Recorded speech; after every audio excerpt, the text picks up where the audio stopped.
ஸ்லீவுக்கு நீளம் 7 இன்ச்சு, அப்புறம் 1.5 இன்ச்சு கீழே மடிப்புக்கு, 1/2 இன்ச்சு மேலே ஷோல்டர் ஜாயிண்ட்டுக்கு. முதல்ல 1.5 இன்ச்சு ஷோல்டர் இந்த கீழே மடிப்புக்கு. சரிங்களா?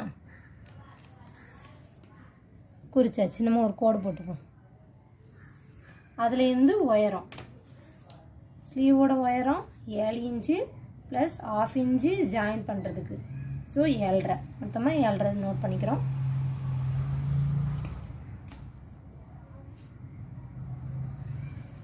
நோட் பண்ணியாச்சு. இப்போ சுற்றளவு 8 ப்ளஸ் 1.5 இன்ச்சு ஜாயிண்ட்டுக்கு வரும். நம்மளுக்கு இடம் இல்லை, நம்ம வந்து என்னது கொடுத்துக்கலாம், ஒட்டு பீஸ் கொடுத்துக்கலாம். சரிங்களா? அதுக்கு முன்னாடி இங்கே இந்த இருக்குது பாருங்களேன். இப்போது உயரம் எத்தனை வரும்? 7.5 வரா. இங்கன்னா அதுக்கு ஈக்குவலாக பாதிக்கு பாதி கொடுக்கலாம். 3 கொடுக்கலாம், இன்னும் 3 கொடுக்கலாம்.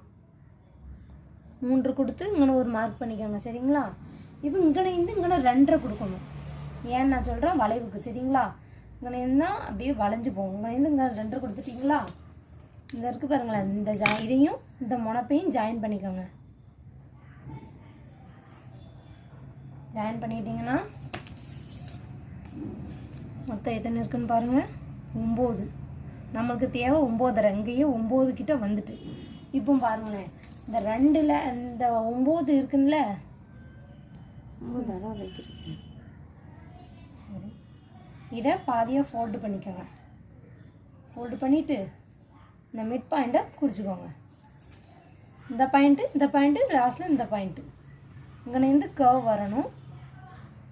வந்து அது இந்த நடு பாயிண்ட்டை போய் மீட் பண்ணிவிட்டு அப்படியே அங்கே கொண்டு சேர்த்துடணும். அந்த 3வது பாயிண்டில் கொண்டு சேர்த்துடணும். அவ்வளோதான். இந்த ஸ்லீவோட ரவுண்டை குறிச்சிக்கணும். 5.5 ப்ளஸ் 1.5 இன்ச்சு ஜாயிண்ட்டுக்கு.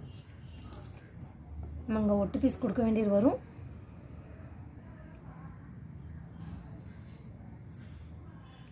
சரிங்களா? இதில் தான் ஸ்லீவ் கட் பண்ணணும்னா கரெக்டாக வந்துடும்.